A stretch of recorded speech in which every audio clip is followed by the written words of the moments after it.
بالله من الشيطان الرجيم بسم الله الرحمن الرحيم يا أيها الناس اعبدوا ربكم الذي خلقكم والذين من قبلكم لعلكم تتقون الذي جعل لكم الأرض فراشا والسماء بناء وأنزل من السماء ماء فأخرج به من الثمرات رزقا لكم فلا تجعلوا لله أندادا وأنتم تعلمون صدق اللہ العظیم۔ تمہید اور 3 جماعتوں کے ذکر کرنے کے بعد اب اصل دعویٰ اور موضوع کو بیان کیا جاتا ہے کہ جس دعوے کو لے کر سارے انبیاء علیہ الصلوۃ والسلام کو اللہ تعالیٰ نے مبعوث فرمایا اور ساری جو کتابیں ہیں ان میں جس دعوے کا ذکر تھا اس کو بیان فرمایا۔ سب سے پہلے سورت کا جو دعویٰ ہوتا ہے اس کے بارے میں وضاحت کرتے ہیں کہ دعویٰ کس کو کہتے ہیں اور دعوے کو ثابت کرنے کے لیے جو دلائل دیے جاتے ہیں وہ کتنی قسم کے ہیں۔ دعویٰ سے مراد سورت کا ایک مرکزی مضمون ہوتا ہے جو تمام سورت کے لیے بمنزلہ محور ہوتا ہے۔ باقی جتنے بھی مضامین ہوتے ہیں سورت میں وہ سارے اس کے گرد چکر لگاتے ہیں۔ اس کی مثال ایک بیج اور تخم کی سی ہوتی ہے کہ جس طرح ایک بیج اور تخم جو ہے وہ درخت کے ہر پتے اور شاخ میں اس کا اثر جائے گا، اسی وجہ سے ہر درخت جو ہے اس بیج کے اثر کی وجہ سے دوسرے نوع کے درختوں سے ممتاز نظر آتا ہے۔ جس سے کہ لیموں کا درخت ہے وہ مالٹے سے علیحدہ نظر آتا ہے، اس کا ذائقہ علیحدہ ہے، لیموں کا سائز علیحدہ ہے، اس کا اپنے بیج کا اثر ہے، اور تھوڑا سا اس سے بڑا جو بیج ہے وہ مالٹے کا ہے تو مالٹے کے بیج کو دیکھ لیں، اس کے پتوں کا بھی فرق ہو جائے گا، اس کے درخت کا بھی فرق ہو جائے گا، اس کے موسم کا بھی فرق ہو جائے گا، اور اسی طرح اس کے ذائقے کا بھی کیا ہوگا، فرق ہوگا۔ فائدے جو ہیں وہ تو اپنی جگہ پر ہر ایک کے علیحدہ علیحدہ اللہ کریم نے رکھے ہیں۔ بیانی اسی طرح سورت کی ہر آیت کو اصل دعویٰ سے کوئی نہ کوئی کیا ہوتا ہے، تعلق ہوتا ہے۔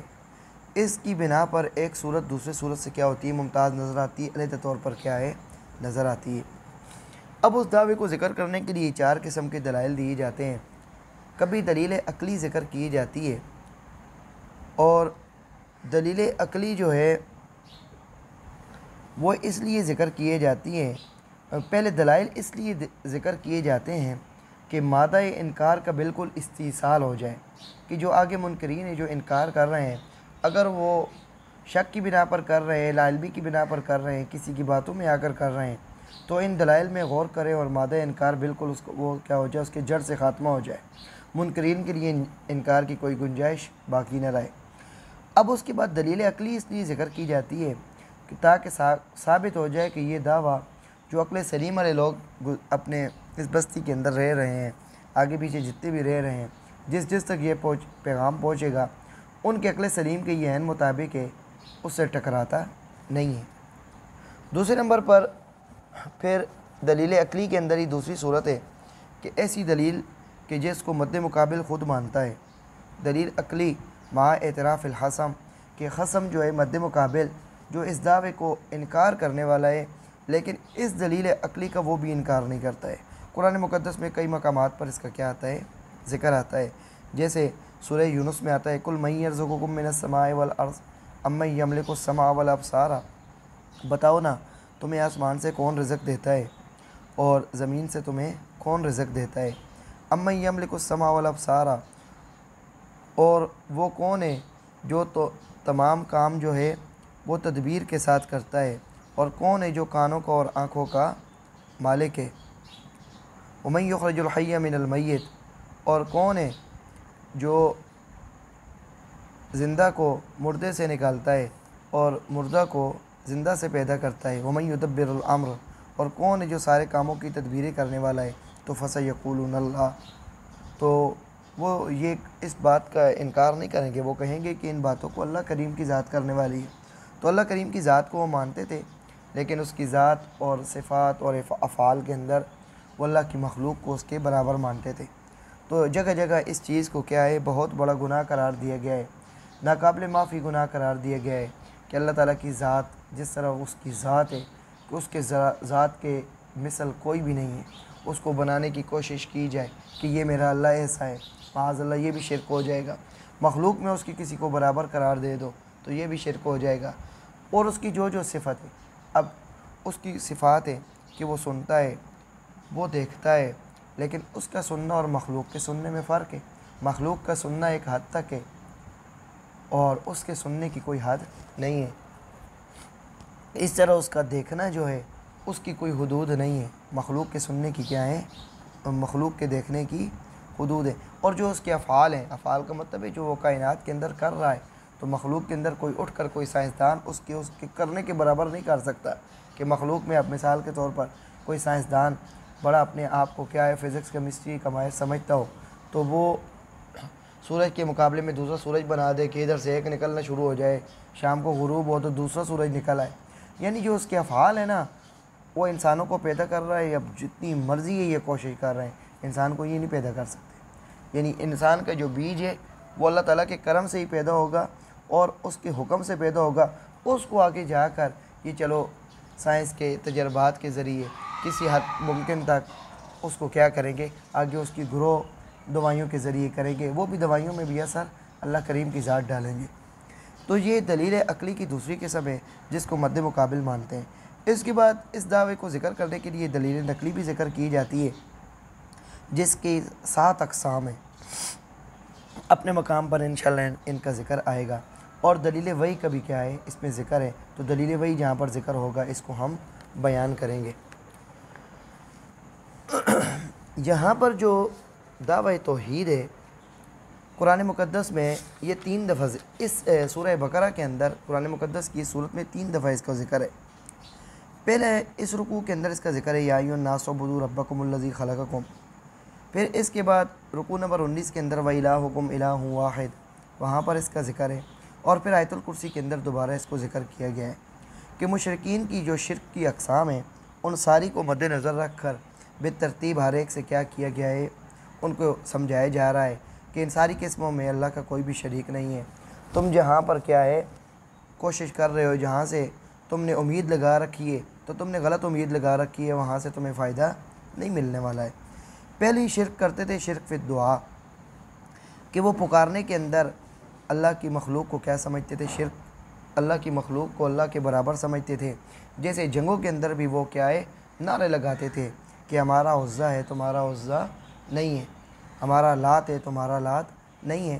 تو اس وقت ان کا یہ دعویٰ تھا کہ اس جنگوں کے اندر ہمارا لات اور منات اور عزا یہ ہمیں پہنچنے والے ہیں، ہماری پکاروں کو سننے والے ہیں۔ کیونکہ جنگ کے اندر کیا ہوتا ہے، مصیبت جب سر پر پڑتی ہے، تلواریں سر پر ہوتی ہیں، تیر چل رہے ہوتے ہیں، نیزے چل رہے ہوتے ہیں، تو مصیبت میں کسی کو پکارا جاتا ہے کہ جو اس کی مدد کرے۔ تو ہم تو صرف اللہ کی ذات کو پکارتے ہیں کہ جو واقعی مدد کے کیا ہے، جو مستحق ہے کہ اس کو پکارا جائے، کہ وہ پکارنے والے کی پکار کو سنتا ہے اور اس کو اس کی مدد کو اس کی جو مدد ہے اس کو پہنچتی ہے جس طریقے سے بھی وہ پہنچائے۔ دوسری شرک کی قسم ہے نظر نیاز میں، کہ وہ قربانی یا نظر نیاز جو مانتے ہیں وہ بھی غیر اللہ کی مانتے ہیں، غیر اللہ کے نام پر وہ کیا کرتے ہیں، ذبح کرتے ہیں۔ اور ہمیں اسلام نے کیا سکھایا ہے کہ جو قربانی کرنی ہے، نظر نیاز ماننی ہے، وہ اللہ کے لیے ماننی ہے، آگے اس کا ثواب آپ کیا ہے کسی بھی جس کا عقیدہ ٹھیک تھا اس کو کیا ہے وہ ایصال آپ کر سکتے ہیں۔ اس کے بعد تیسری قسم ہے شفاعت کاری۔ یہ مشرکین کا ایک نظریہ تھا کہ خدا کے یہاں ہمارے معبود شفیع غالب ہیں کہ وہ اس کے فیصلے کو بدل سکتے ہیں، معاذ اللہ، کہ اس سے وہ کیا ہے اس کے فیصلے کو اس کے سامنے وہ کیا ہے فیصلہ کر سکتے ہیں۔ تو اس کی بھی تردید کی گئی ہے، من ذا الذی یشفع عندہ، کہ پہلے دیکھیں من ذا الذی یشفع عندہ، کون ہے جو اس کے سامنے شفاعت کر سکے، الا باذنہ، آگے کیا ہے اجازت دی، کہ آگے اس کا استثناء کیا کہ اس کی اجازت کے ساتھ تو شفاعت ہوگی، اس کی اجازت کے بغیر شفاعت نہیں ہوگی۔ اپنے مقام پر اس کا بھی کیا آئے گا ذکر آئے گا۔ عبادت کا مفہوم اس کا ہم نے پہلے بیان کر دیا ہے کہ عبادت کا مفہوم کیا تھا، غایت خضوع ہے، غایت الخضوع مع غایت الذل، کہ انتہائی عاجزی کا اظہار کرنا ہے، انتہائی انکساری کا اظہار کرنا ہے۔ تو یہ صرف اسی کے سامنے ہوتا ہے کہ سجدہ رکوع قیام کی حالت میں خدا سمجھ کر جس کے سامنے احترام کے ساتھ کھڑا ہونا ہے، وہ ایک اللہ کی ذات ہے، وہ اور کوئی بھی مخلوق نہیں ہے جس کو ہم خدا مانیں۔ جو کسی کو خدا مانتے ہیں وہ اپنا وقت ضائع کرتے ہیں اللہ کے علاوہ۔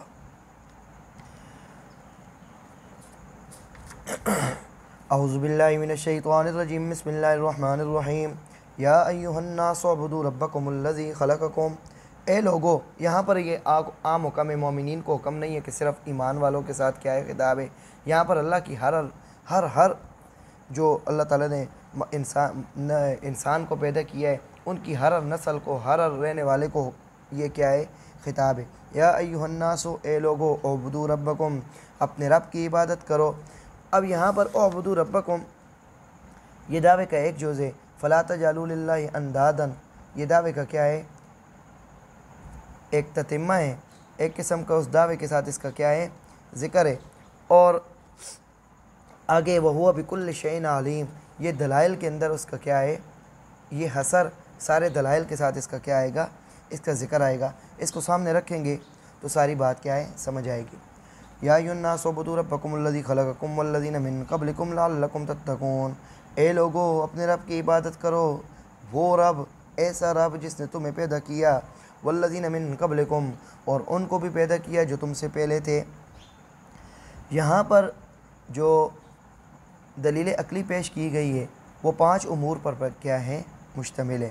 پہلے امر ان میں سے یہ ہے کہ اللہ کریم کی ذات وہ ہے جس سے تمہیں نعمت وجود سے سرفراز کیا ہے، اور نعمت وجود کے بعد اے انسان تمہیں اشرف المخلوقات بنایا ہے کہ ساری مخلوق وہ تمہارے لیے پیدا کی گئی ہے، اور تمہیں کیا ہے اپنی خدمت، اپنی عبادت کے لیے پیدا کیا ہے۔ اور دوسرے نمبر پر والذین من قبلکم، وہ ذات ہے جس نے تمہیں تمہارے آباء و اجداد دیے، اور تمہاری طرح دوسرے تمام انسانوں، فرشتوں اور جنوں کا بھی کیا ہے وہی خالق ہے۔ لعلکم تتقون، اب تمہیں اس سے کیوں پیدا کیا ہے؟ تاکہ تم متقی بن جاؤ، پرہیزگار بن جاؤ، کیونکہ توحید کی پابندی ہی سے تقویٰ کیا ہے حاصل ہو سکتا ہے۔ جب توحید پر تم پابند رہو گے تو پھر تمہیں کیا ہے اللہ کا قرب نصیب ہوگا، اللہ کی معرفت نصیب ہوگی، اور اللہ کے قریب ہو کر تم اللہ کے ولی بنو گے۔ تو پہلا اس کے لیے اصول کیا ہے کہ تم کیا ہے پرہیزگار بن جاؤ، متقی بن جاؤ، گناہ اور نافرمانیوں سے کنارہ کش ہو جاؤ۔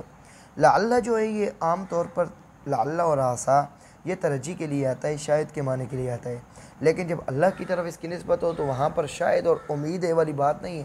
جیسے ہم کہتے ہیں شاید یہ ہو جائے کل، امید ہے کہ یہ ہو جائے، تو یہ تو ہمارے پاس میں نہیں ہے نا، ہم تو خالق نہیں ہیں چیزوں کے، ہم تو گناہ گار سے عام سے بندے ہیں، لیکن اللہ تعالیٰ کی ذات نے تو کل پیدا کیا ہے کہ کل کیا ہوگا اس کو یہ پتہ ہے۔ جیسے کوئی انسان ہے، اس سے کوئی غلطی سرزد ہو جائے تو وہ کہتا ہے کہ ہائے کاش کہ 2 منٹ پہلے مجھے یہ سمجھ آ جاتا کہ مجھ سے یہ گاڑی، میری گاڑی کے سامنے کوئی آ گیا تھا، یا میرے موٹر سائیکل کسی کے ساتھ لگ جاتا، مجھ سے یہ نقصان نہ ہوتا تو میں بچ جاتا۔ تو یہ آئندہ کیا ہونے والا ہے، تو یہ تو ایک اللہ تعالیٰ کی ذات کو پتہ ہے۔ انسان نے اپنے عقل کے ذریعے اور صبر کے ذریعے کیا کرنا ہے، اپنے آپ کو گناہوں سے محفوظ کرنا ہے۔ الذی جعل لکم الارض فراشا والسماء بناء وانزل من السماء ماء، یہ آگے اس کا کیا ہے دلیل کا تیسرا حصہ ہے۔ وہ وہی ذات ہے جس نے تمہارے لیے زمین کو فرش بنایا ہے، ایک ہموار زمین بنائی ہے کہ تم اس پر چل سکتے ہو، بیٹھ سکتے ہو، اس پر اپنا کام کاروبار کر سکتے ہو۔ اب آگے جا کر چیزیں ایجاد ہوئی ہیں، تم اس پر کیا ہے موٹر سائیکل، گاڑی وغیرہ جو تمہارے کیا ہیں ضرورتیں ہیں، اس پر کیا ہے وہ استعمال کر سکتے ہو۔ اگر زمین ہموار نہ ہوتی، فرش نہ بنی ہوتی تو تم کیسے کام کرتے؟ وَأَنزَلَ مِنَ السَّمَاءِ مَاءً وَالسَّمَاءَ بِنَاءً، اور آسمان کو تمہارے لیے اس نے چھت بنایا ہے، تو یہ ایک خوبصورت چھت ہے جو تمہارے لیے کیا ہے سائبان کا کام کر رہا ہے۔ وَأَنزَلَ مِنَ السَّمَاءِ مَاءً فَأَخْرَجَ بِهِ مِنَ الثَّمَرَاتِ رِزْقًا لَكُمْ، اور آسمان سے اللہ کریم نے تمہارے لیے پانی اتارا ہے، فَأَخْرَجَ بِهِ مِنَ الثَّمَرَاتِ رِزْقًا لَكُمْ، تو پھر اللہ کریم کی ذات اس پانی کے ذریعے پھل نکالتے ہیں، پھل زمین سے پیدا کرتے ہیں تمہارے لیے رزق، یعنی تمہارے لیے روزی رزق پھر کیا ہے اس سے پیدا ہوتا ہے۔ تو کون ہے کہ جس نے تمہارے لیے زمین کو فراش بنایا ہے؟ وہ تمہارے لیے کیا ہے ایک فرش بنی ہوئی ہے، ایک ہموار زمین بنائی ہے۔ آسمان کو کس نے تمہارے لیے ایک چھت بنایا ہے، اور آسمان سے کس نے پانی اتارا ہے، اور کون پھر اس پانی کے ذریعے پھلوں کو کیا ہے پیدا کرتا ہے، جو تم کھاتے ہو۔ فلا تجعلوا للہ اندادا وانتم تعلمون۔ یہاں پر یہ 5 دلیلوں کا ذکر ہوا۔ فلا تجعلوا للہ اندادا وانتم تعلمون۔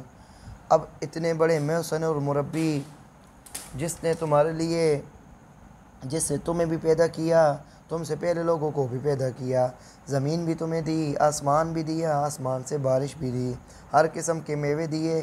فلا تجعلوا للہ اندادا، تو ایسے مربی اور ایسے کریم ذات کو چھوڑ کر تم پھر کسی اور کو اس کا برابر اور شریک نہ بناؤ۔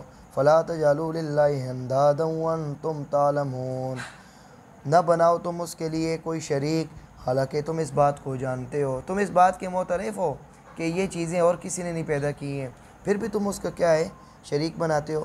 وَإِن كُنتُمْ فِي رَيْبٍ مِّمَّا نَزَّلْنَا عَلَىٰ عَبْدِنَا فَأْتُوا بِسُورَةٍ مِّن مِّثْلِهِ وَادْعُوا شُهَدَاءَكُم مِّن دُونِ اللَّهِ إِن كُنتُمْ صَادِقِينَ۔ اب دعویٰ توحید کو جب ذکر کیا نا اور دلائل سے ذکر کیا تو انکار تو کر نہیں سکتے دلائل کا، اب شبہات اوپر سے شروع کر دیے۔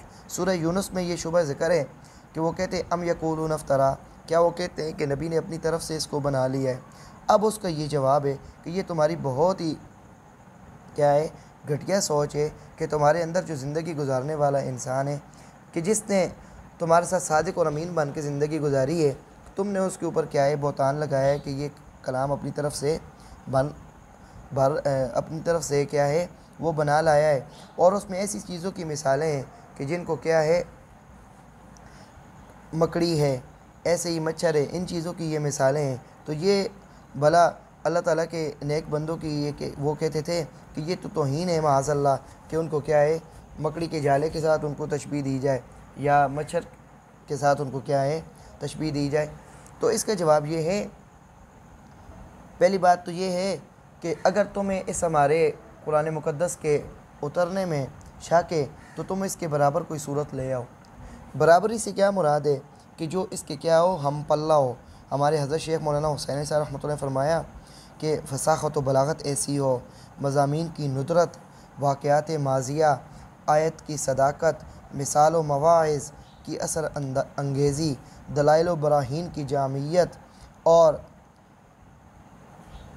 معقولیت میں محمد مصطفیٰ صلی اللہ علیہ وسلم کی پیش کردہ قرآن کی مثل اور ہم پلہ ہو کہ دیکھو اس قرآن کے برابر کوئی ایک صورت جو اس کی چھوٹی سی چھوٹی ذکر ہے اس کے برابر پھر تم لے آؤ۔ وَإِن كُنتُمْ فِي رَيْبٍ مِّمَّا نَزَّلْنَا عَلَىٰ عَبْدِنَا، اگر تمہیں شک ہے اس بات میں، اس کتاب میں جو ہم نے اتاری ہے اپنے بندے پر، فَأْتُوا بِسُورَةٍ مِّن مِّثْلِهِ، تو لے آؤ ایک صورت من مثلہ، اس کے برابر ہو۔ تو برابری سے کیا مراد ہے، جو میں نے پہلے ذکر کر دیا ہے۔ وَادْعُوا شُهَدَاءَكُم مِّن دُونِ اللَّهِ، اب پھر یہ دیکھیں وہ اللہ کے برابر لوگوں کو مانتے تھے، مخلوق کو مانتے تھے، تو اللہ تعالیٰ نے کہا ان کو کہا وَادْعُوا، بلا لو شُهَدَاءَكُم، اپنے حمایتیوں کو، من دون اللہ، اللہ کے علاوہ، ان کنتم صادقین، اگر تم سچے ہو، جن کو تم نے خدا بنا رکھا ہے ان کو کیا ہے، بلا لو، اگر تم کیا ہو، سچے ہو۔ شہداء سے مراد یہاں پر وہ معبود ہیں جن کی وہ کیا کرتے تھے، عبادت کرتے تھے۔ عبادت یا تو وہ بتوں کی کرتے تھے یا شیطان کے کہنے پر وہ انبیاء علیہ الصلوۃ والسلام کی یا ایسے ہی نیک لوگوں کی بھی کیا ہے، عبادت کرتے تھے، جیسے سورہ کیا ہے نوح کے اندر اس کا ذکر آئے گا۔ تو نیک لوگوں نے تو ان کو نہیں کہا تھا کہ ہماری عبادت کرو، بلکہ انہوں نے تو خدا کی توحید کی کیا ہے ان کو تعلیم دی تھی۔ تو وہ شیطان کی عبادت کرتے تھے، تو شیطان کو بھی بلا لو، جو تمہارا کیا ہے اصل سبب ہے، جو شرک کا کیا ہے سبب ہے، اس کو بھی بلا لو، بتوں کو بھی حاضر کر لو، اور جو تمہارے ساتھ عبادت میں خوش ہیں، جیسے فرعون تھا اپنی عبادت پر خوش تھا، اس کو بھی بلا لو، جو جس کو خدا مانتا ہے بلا لو، اور اس کے قرآن مقدس کی ایک صورت کے برابر کیا ہے، صورت کیا ہے، وہ تم لے آؤ۔ فَإِن لَّمْ تَفْعَلُوا وَلَن تَفْعَلُوا، پھر اگر ایسا نہ کر سکو، پہلے دیکھیں فَإِن لَّمْ تَفْعَلُوا، پس اگر تم ایسا نہ کر سکو، وَلَن تَفْعَلُوا، اور ہرگز نہیں کر سکو گے، تو فَاتَّقُوا النَّارَ الَّتِي وَقُودُهَا النَّاسُ وَالْحِجَارَةُ أُعِدَّتْ لِلْكَافِرِينَ، اصل اس کی جزائے فَآمِنُوا، ایمان لے آؤ۔ اور اس کے بعد یہ جو جملہ ہے یہ اس جزا مخذوف کی کیا ہے؟ یہ اس کے قائم مقام ہے کہ اگر تم یہ نہ کر سکو، اس جیسی صورت تم نہ بنا سکو، ولن تفعلوا، اور تم کر بھی نہیں سکو گے، تمہارے بس میں نہیں ہے کہ خالق کی ایک کلام ہے اور تم مخلوق اس کے برابر کیسے لا سکتے ہو؟ یہ اس کا حکم ہے، یہ اس کی کلام ہے، تو اس کے برابر تم کلام کبھی بھی نہیں لا سکتے۔ فاتقوا النار التی وقودها الناس والحجارہ، یہ فآمنوا سے کیا ہے؟ اس کے قائم مقام۔ تو ڈر جاؤ اس آگ سے کہ جس کا ایندھن جو ہے الناس و انسان ہوں گے، والحجارۃ، اور پتھر ہوں گے۔ جن پتھروں کو تم نے معبود بنایا ہے نا، ہم ان پتھروں کو وہ اس میں ڈالیں گے تو آگ اور بھڑکے گی۔ انسان جائے گا تو جیسے پیٹرول آگ پر ڈال دو تو اور بھڑکتا ہے، اس سے اور بھڑکے گی۔ اعدت للکافرین، جو تیار کر دی گئی ہے کفار کے لیے۔ اللہ تعالیٰ عمل کرنے کی توفیق عطا فرمائے اور ہماری اس کاوش کو اپنی بارگاہ میں قبول فرمائے۔ وآخر دعوانا ان الحمد للہ رب